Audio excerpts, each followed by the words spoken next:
All right, hello, and welcome to another episode. Today we got Bethany on. So Bethany, welcome. Thank you so much for joining. Thank you. Good to be here. So I guess just tell us a little bit about yourself, and I guess as much of like your background as you're kind of comfortable sharing. Yeah, sure. So I grew up in Utah, a very, very Mormon upbringing and childhood, and just really of the mindset that we had the one and only truth and the only way to live, and that anything that was outside of that box that I'd been taught was evil or bad, and that I shouldn't read any outside information about the church. And I just didn't question it because I was born into it, and so it was just my life. It was just how things were, and I didn't know any differently until I really started to see red flags and start looking into the outside information that I was told not to look at, and the whole thing just started to unravel. So what were some of the biggest red flags that kind of got you questioning things? Well, one of the things they teach is that they have the plan of happiness, like the one and only plan of how to be happy if you just follow all of their rules. And I had followed the rules as strictly as possible my entire life, but I noticed that so many members were extremely depressed. Like they have a pretty high antidepressant consumption in Utah, like one of the highest, I think. And yeah, I myself was, struggling with a lot of that too, a lot of that shame of never being good enough. And I started to notice at church it was getting triggered like every Sunday, that feeling of just, I'll never be good enough. I'll never be able to, measure up to all of these rules. And I'm like, if they have that plan of happiness, then how come it's not working? Is the plan broken, or am I just broken and so is everybody else? Yeah. Well, and you mentioned a one plan to happiness. Are they kind of selling this idea that this is the only way to achieve happiness? Yeah, for sure. And they make you really afraid of leaving. Like you'll never be happy again if you leave the church. That people on the outside of the church, they're not really happy. It's just like this fake worldly happiness, but they're really empty inside because they're missing Mormonism. And how do they describe what if you've never been exposed to it? Do they just think those people don't have a chance of ever becoming happy? I guess how do they justify that? Yeah, I mean, they think that that's why we have to work so hard to teach everyone about the church, like their missionary program and stuff. They just think that eventually everyone will get the chance to hear about it, and if they reject Mormonism, then they're gonna suffer the consequences. Yeah, see that's always kind of been I was brought up in Christianity also, and I think similarly to you, there's a lot of guilt I think that gets kind of encoded into you. Yeah. I don't know, but that does seem to be pretty common. There's a real guilt trip that goes along with that. Particularly with Christian religion, it seems like. Yeah, for sure. It's all based around this concept that you're flawed and fallen and you're a sinner, and that Jesus had to come in and save you because you were so bad. And so that's what they're teaching you from the time you're young. Yeah. Yeah, well, it's interesting because you look at a religious organization and people just don't hold them to the same standard that they would an individual. You got to stay in this religion to be happy, and you're going to be powerless if you leave it, and you're going to be miserable. I don't know. That almost sounds like the way that somebody in an abusive relationship would talk, like an abuser in the abusive relationship will talk to their spouse or. Oh yeah, for sure. Yeah, that was one of the red flags that we started to notice. If you look at psychology, that they're using those methods of gaslighting and abuse. So was there ever a tipping point? Was there kind of one a straw in the camel's back that you were all right, I'm done with this, or was it more of a gradual thing that kind of happened? Yeah, it all happened really fast once I started down the road of finding out about the founder, Joseph Smith, the true history of the church that they've tried to hide from the members. But I still remember the exact moment that my mind was blown, and I was like, wow, the church is not true. They taught me my whole life, the church is true, the church is true. They chant it and put it into your head. And I remember when I realized it wasn't true was I was watching this documentary on the Freemasons. I'd known nothing about them, except that I knew Joseph Smith was a Freemason. And as I was watching the documentary, I just started to notice a ton of similarities between the rituals that they do and the stuff that we do in the Mormon temple. And so I was like, wait a second, but Joseph Smith was a Freemason. And so I found out, I Googled when he became a Freemason and when he actually started the first ritual ceremony in the Mormon temple. Mm-hmm. And I found out it was literally just 6 weeks after he had gone through the whole Freemason ceremony and became a master Freemason. So he stole all of their rituals and put it into the Mormon temple ceremony. That just blew my mind because we thought we had this one and only true secret from God, and that Joseph Smith had it revealed to him from God. And then I find out that he stole it from this other group. But one of the most disturbing parts was there's these rituals that you do in the temple, and they're supposed to be so special and sacred. And I could never figure out what they meant. You're supposed to try and think about the symbolism. I'm maybe it means, something Jesus did for me. And I find out from the Freemason ceremonies that it was actually that you were vowing to kill yourself if you told any of these secret rituals to anyone. Really?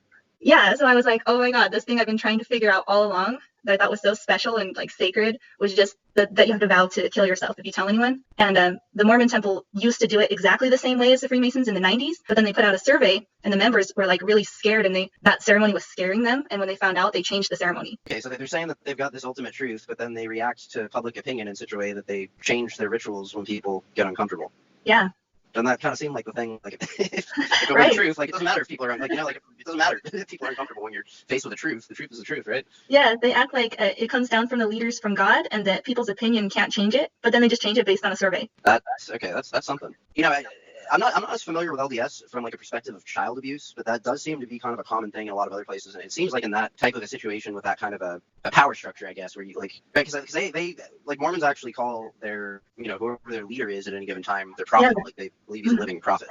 Yeah, they do. It seems like it'd be a ripe environment for all kinds of shit like child abuse. And another thing I think we got to differentiate too for people who are listening who are like maybe less familiar is you've got the fundamental LDS church, people marrying multiple wives, oftentimes underage. Do you see those kinds of instances like in the non-fundamental LDS church, I guess? Yeah, definitely. And just a few years ago, all of this started coming out of the woodworks because a man named Sam Young started having this movement of trying to get the church to stop allowing bishops to interview one-on-one alone in a room with children. And he actually got excommunicated just for trying to start that movement. But during this whole movement, a lot of stories came out, like thousands of stories on his website that people were sharing where they were sexually abused in the church by leaders. And in the church, you have to like report things to the bishop instead of the police. So it's really this closed circle that nobody can escape from. Well, and that's so my mother grew up a Jehovah's Witness, and very similar situation. They actually tell people within the church not to report these types of things to the police. Yeah. Specifically, they say don't go to the police. It makes the church look bad. Yeah. Yep. Anything that makes the church look bad is like the worst thing you can do, and that's why they excommunicated Sam Young.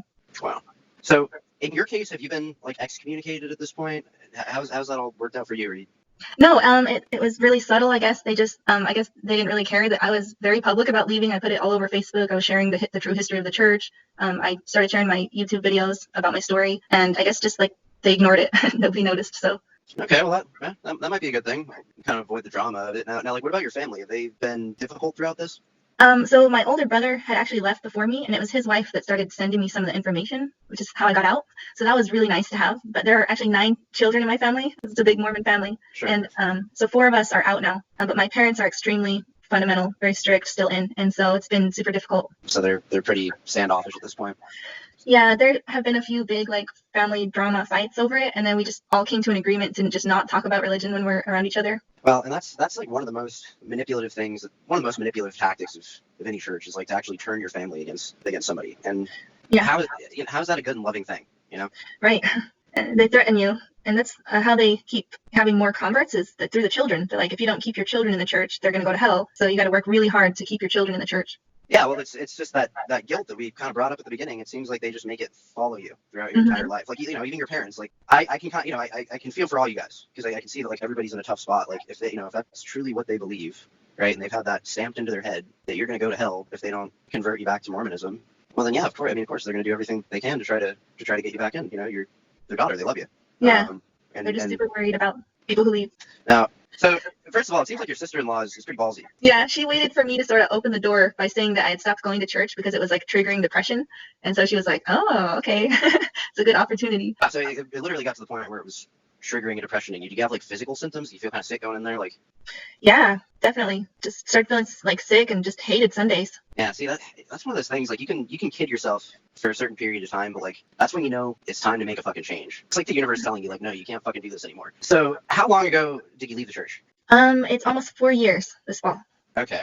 So you're coming up on the 4-year mark, and I guess like what kind of an impact has that had on like your mental health? Oh my gosh, the last 4 years have been so crazy. Like, it feels like a lifetime ago that I was in that church. Just the amount of expansion that I've had, like mentally, emotionally, it's been amazing. Like, it's been hard, but so worth it. Like, my depression that I had before is just not even the same thing anymore. Now I think it's more just that existential fear. Like, you can't hang on to this physical thing where everything's safe. You feel like you're getting pushed out into infinite possibilities, and that's scary. So, would you consider yourself like religious still at this point, or do you kind of shun that? No, I definitely think that religion is controlling and damaging and destructive for the planet and for the people on it.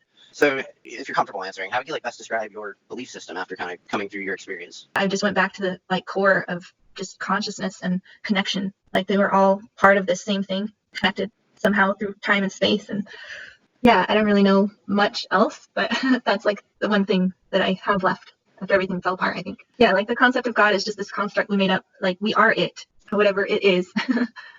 Yeah, well, it's just life, right? I mean, like, the fact that you're alive and able to think about it and just be aware of your presence. And that's the only thing you can be sure of at the end of the day.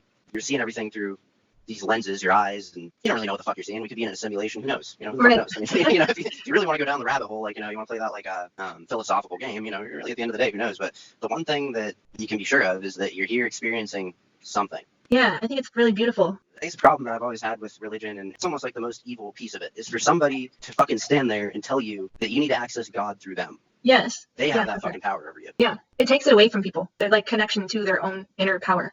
And you sacrificed your whole life. It's, and I think there's the greater point is that, like, a person can't bestow this upon another person, their own divinity. Right. Like, and to try to act as a gatekeeper for that, I don't know, that almost seems like one of the most evil things that a person can do. Yeah, for sure. After coming out of one, that's definitely why I want to get people out of it. Have you had any success? Yeah, I've had people send me messages like that they watched my YouTube videos and it made them question and start like going down the rabbit hole. My sister actually left right after me too. I don't know how much influence I had in that, but we were talking back and forth a lot. No, I'm sure it must have been a big factor. I mean, even thinking about it yourself, I'm sure your siblings having left probably played a big part in your ability to do so. Yeah, for sure. Well, I think that's a good place to wrap it up. Unless you had anything else that you want to touch on. No, I think that was good. Okay. Well, do you want to give yourself a shout out for your YouTube channel? Yeah, it's Bethany K on YouTube, Kay. All right. You heard it here. Go check out Bethany K on YouTube. If you know anybody that's struggling to go through this stuff, or if you're worried about a friend, direct them to her page. All right. Well, Bethany, thank you so much. You've been awesome. So Thank you. Thanks for having me. Bye. Bye.